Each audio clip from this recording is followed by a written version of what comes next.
There's a city where people are still building oceanfront condos. On land scientists say could be gone in less than 5 years. It sounds dramatic, but it's not science fiction. It's sea-level reality. All across the country, from quiet fishing towns to low-lying river cities, the water is rising faster than anyone expected. And the places that once promised ocean views might soon come with a free snorkel. Today, we're diving into 10 American cities that could be underwater by 2030. And no, it's not Miami. These are the smaller, overlooked places. The ones you don't see trending on travel vlogs or real estate TikToks.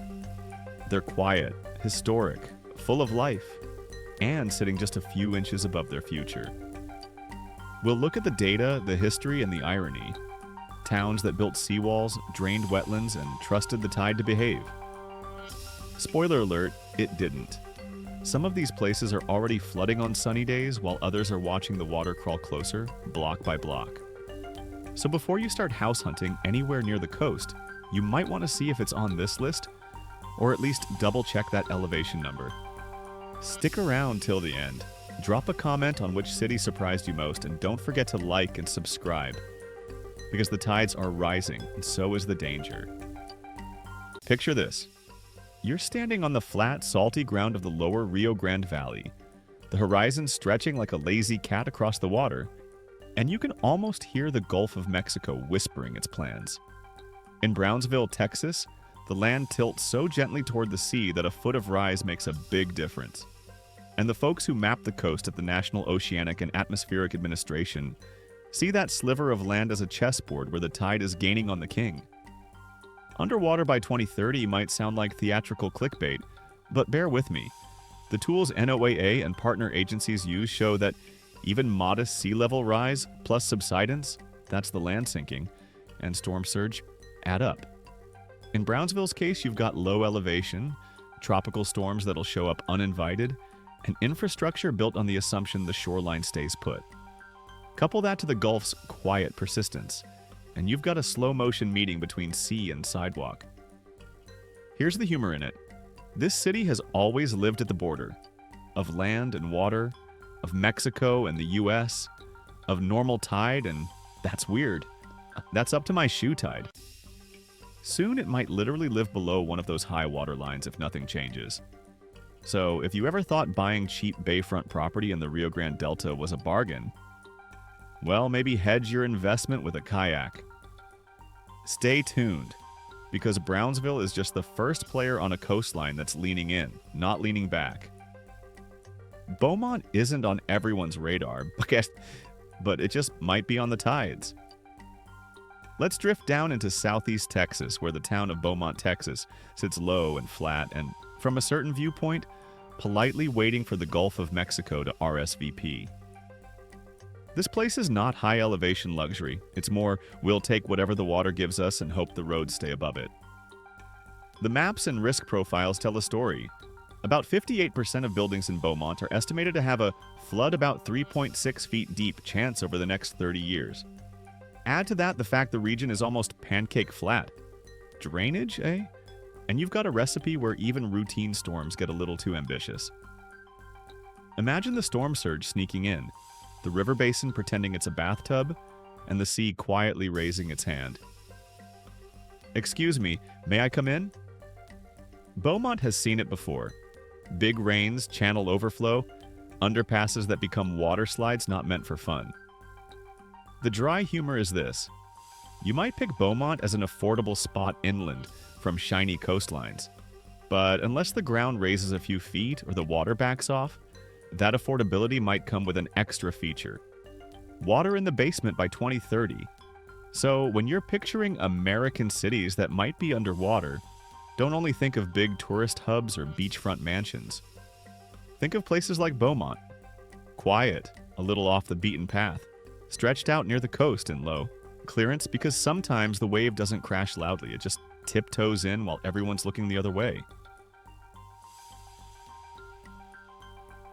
Neptune City may not be a sprawling metropolis, but its elevation says it's playing a high-stakes game with the sea. Slide down the coastline of the Garden State and you'll find Neptune City, New Jersey, a small borough modest in size but perched in a spot that gives the ocean a serious head start. With an average elevation of just about 23 feet above sea level, this isn't a bluff-top retreat. It's more like a beach towel laid out on a gentle slope toward the waves. Now consider, the sea isn't stationary nor polite. Along this stretch of shore, the land is slowly sinking due to geological settling and human effects, while sea levels are creeping upward. In New Jersey, the combination of both means the water edge is gaining ground. Add into that equation the everyday realities of storm surge, tidal flooding, nuisance floods, and you're looking at a place where water isn't just a seasonal guest. It might become a regular boarder. In Neptune City, flood risk maps reveal the irony.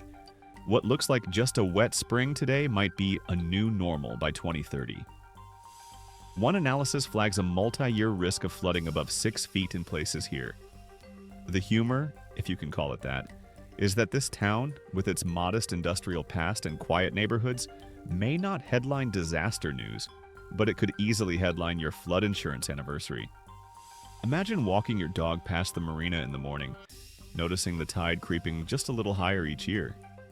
The gulls shrug, the sea does its thing, and the sidewalks wonder whether to raise their hand or just get wet. If you think underwater by 2030 is dramatic, well, Neptune City is quietly betting the first glass of water in that tub will come without a warning splash. In Cedar Key, the coastline is whispering, "See you soon," and the tide is getting louder. Let's pull into the quiet charm of Cedar Key, Florida, a small Gulf Coast village where the fishing boats still clack their rigging at dawn, and the sea is creeping in like a polite guest who forgot to bring notice. It's not big, it's not flashy, but it is low-lying, exposed, and increasingly vulnerable. Mapping from coastal researchers shows that Cedar Key juts 3 miles into open waters and has one of the fastest accelerating sea level rise rates in the nation. You might imagine sea level rise as a future problem, sometime later. Not here. Since 1992, the local sea level gauge in Cedar Key recorded nearly 6 inches of rise, and storm surge events have begun reaching 6, 8 feet above tide levels. The poem of this place is simple. Low elevation land, plus open Gulf exposure, madame. Stronger storms, a coastline steadily losing ground, and the dry humor? Even if you don't live right on the waterline, imagine your safe backyard turning into a salt marsh lounge by 2030. The crabs will shrug, the osprey will adapt, but human beings in brick and mortar shops might start wondering, did I buy beach views or basement views? Cedar Key has begun planning. Vulnerability assessments, adaptation projects, flood mapping tools, yes, moving files and planning boards. But while they're planning, the tide doesn't wait for paperwork. So if you ever drive to this tucked-away Gulf community, enjoy the sunsets. But remember, behind the idyllic fishing docks, the sea is quietly sharpening its pencil. Redwood City has Silicon Valley tech around it, and an ocean creeping in around it. Slide into the heart of the Bay Area and you'll find Redwood City, California, a place where shiny tech campuses and startups line up close to the shore, while the shoreline itself quietly raises its hand. The city knows it. Its public works department is actively conducting a sea level rise vulnerability assessment, and has already noted that the San Francisco Bay is one of the national hotspots for rising tides and shoreline creep. Here's how that matters. Redwood City has a long bayside edge, low-lying terrain, and tons of development packed in. Even some critical infrastructure that would struggle if the water simply stopped draining. One study notes that over 22,000 residents, about 27% of the city, live in areas vulnerable to 100-year flood events within the next few decades. It's like having a high-rise condo built where you used to park your kayak. Glamorous until the water shows up. And yes, the dry humor finds you. If the city is a hub for tech that shoots rockets to Mars, perhaps one of those rockets should be built under the parking garage as a flood escape hatch. Because the risk isn't just someday far off. With levee threats, king tides, and sea level rise projections, the message is more soon enough to notice. So when you're picturing American cities underwater by 2030, don't just zoom to the obvious beachfront towns.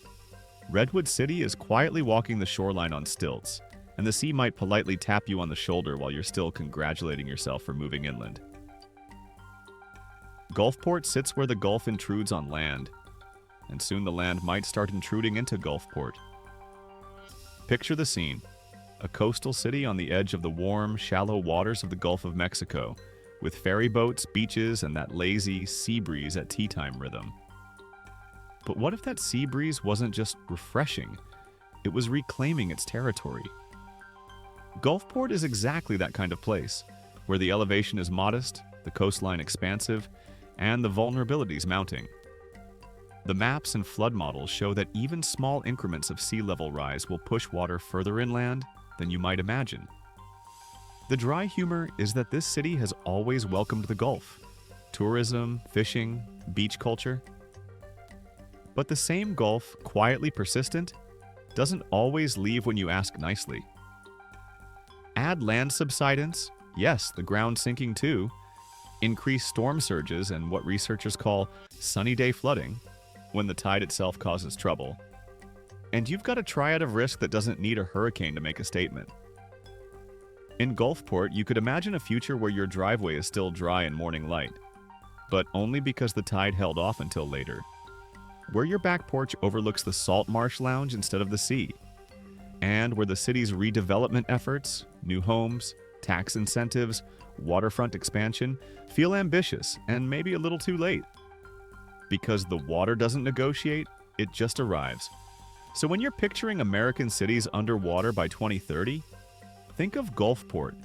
Not the first name you'd shout, but maybe the first one the tide whispers to. Port Arthur has weathered storms. But what happens when the base level just keeps creeping upward? Imagine the industrial skyline of Port Arthur, Texas. Refineries blinking like stars, barges gliding past, and the Gulf of Mexico breathing softly just beyond. This city knows extreme weather. Hurricanes, storm surge, and flooding are part of its rhythm. But now it's not just the storms, it's the slow rise of the sea and the ground swallowing inches without drama. Port Arthur is low-lying, exposed, and in a region where land is sinking while the sea is climbing. Flood risk maps show nearly every property in the city is vulnerable in the next few decades. Some analyses indicate that within 30 years, over 99% of buildings here face flood risk. In other words, this isn't maybe, it's very likely. The dry humor? The city has always built against the odds. Pumping stations, levees, levee walls, flood insurance bans. But when the base level of everything keeps rising, your roads, your docks, your parking lots, then those defenses start to look increasingly like umbrellas in a monsoon. One day the umbrella works, the next day the sky changes its mind. Picture yourself walking down a familiar street in Port Arthur around 2030. Maybe you're used to high tide slipping into the bayou after a big storm, but now you notice something different. The tide before the storm. The water in your creek doesn't wait for rain, it just arrives. The Gulf doesn't need an invitation anymore. If you think of American coastal cities that might be underwater by 2030, Port Arthur might not fit your mental postcard of white sand and palm trees. It fits the one where industry meets water, and water slowly says, "I'll take that." Galveston's historic, quaint seaside charm could become seaside shampoo if things go south. Let's stroll down the seawall of Galveston. The wind gently off the Gulf, the carnival rides echoing in the distance, and the sea quietly inching closer than it used to. Not just an old resort town, Galveston has played host to grand storms, grand dreams, and now a grand creeping threat: a rising sea. The ground beneath parts of the island is sinking while the water keeps climbing. That combo: trouble. Here's how it shakes out. The island has already recorded one of the fastest rising sea levels in the Gulf region. Another part of the problem: even when there's no storm, you might get sunny day flooding, high tides quietly turning streets into shallow streams. The irony: a town built for beachside leisure might soon be living on the tide rather than beside it. The humor, yes, dark humor, is that you might buy a waterfront condo in Galveston for the unbeatable view. But your definition of view might evolve into knee-deep view. Imagine sipping iced tea looking at the pier, then noticing the water's gone past the curbing. And the adaptation efforts? They're happening.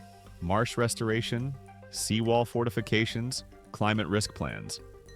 But the sea doesn't file permits. It doesn't wait for budget approvals. When you picture the 10 American cities that might be underwater by 2030, Galveston may not be the flashiest, but it's blinking red on the sea level radar. So next time you see those turquoise Gulf waves, remember, charming seaside town or seaside shampoo. New Bern was built by a river. Now it's wondering which side of the riverbed it's on. Nestled where the Neuse River and the Trent River meet, New Bern, North Carolina, began as a riverside settlement. Charming, historic, deeply connected to water. But the waters changed its retirement plans. What once offered quiet riverfront views now threatens to overstay its welcome. The elevation here is gentle, the land flat, and the margin between riverbank and front porch surprisingly thin. The city has already been tested. Major flooding from storms such as Hurricane Florence pushed an 11-foot surge into New Bern. The city's own hazard mitigation plans now point toward future sea level rise and chronic flooding as pressing risks. Local maps show floodplains creeping inland. What used to be occasional just cleaning up after the storm scenes gradually becoming, we should have brought the waiters. And yes, the irony. New Bern isn't headline supercity, yet for its size it may face a disproportionate exposure. Think of your kayak parked in the backyard. Soon it might be the only dry parking spot. The city is taking action, ecosystem restoration, flood mitigation efforts, planning documents. But the tide doesn't file its paperwork, it just arrives. So when you imagine American cities underwater by 2030, don't skip New Bern just because it's not on the marquee. The rivers that once gave it life might be the same ones asking for the keys. Apalachicola might not be on your bucket list, but the bucket is definitely filling beneath it. Tucked along Florida's forgotten coast, the charming city of Apalachicola sits where the estuary meets the Gulf. The shrimp boats lie still at dawn, and the marshes breathe quietly. But behind the postcard scene is a slow-motion story. Land so low, water so persistent, and time so short. Projections for the region suggest an anticipated sea level rise of more than 1.6 feet by 2040. And with that kind of relapse into the shoreline, Apalachicola finds itself at the front of the queue. Imagine walking the waterfront, where once a nice dining patio overlooked a calm bay. Soon you might be stepping over a tide line where the chairs used to sit. Drainage is already challenged, the salt water's creeping into fresh grounds, and storm surges don't need hurricanes to make a cameo anymore. With vulnerability assessments showing the city's roads, historic buildings, and marsh buffer zones inching into higher risk. Apalachicola isn't just waiting for a big storm, it's waiting for the next tide line to redraw. The irony? Apalachicola's beauty is rooted in its water-rich culture. Oysters, estuaries, maritime heritage. Yet that same water is about to get a promotion, from guest to resident. And while you might think of underwater cities as flashy beachfront metropolises, here's a little port town that's quietly checking the inbox for a sea level rise memo. The good news is the community is planning, mapping, discussing adaptation. The less good news, the sea doesn't wait for planners to finish their PowerPoints. So when you picture a city underwater by 2030, yes, Apalachicola makes that shortlist. Not because the bucket is overflowing yet, but because it's nearly upright on the edge of the sink. Can you believe that an entire city, like Brownsville or even quiet little Cedar Key, could have water lapping at its curbs before the decade's even out? It sounds like the setup to a bad disaster movie, but this one's screening in real life, in slow motion. What's strange about all of it is how normal it still looks. Sunny mornings, boats bobbing gently, families walking dogs on streets that, in a few years, might be marsh. These aren't just coastal postcards, they're snapshots from a countdown. The maps don't lie, but they also don't shout. They just show a slow, rising line and dare us to look away. So, what do you think? Could you live somewhere that might be underwater in 5 years, Pona? Or would you already be halfway packed for higher ground? Let me know down in the comments. I'm curious who's staying, who's leaving, and who's buying a kayak just to play it safe.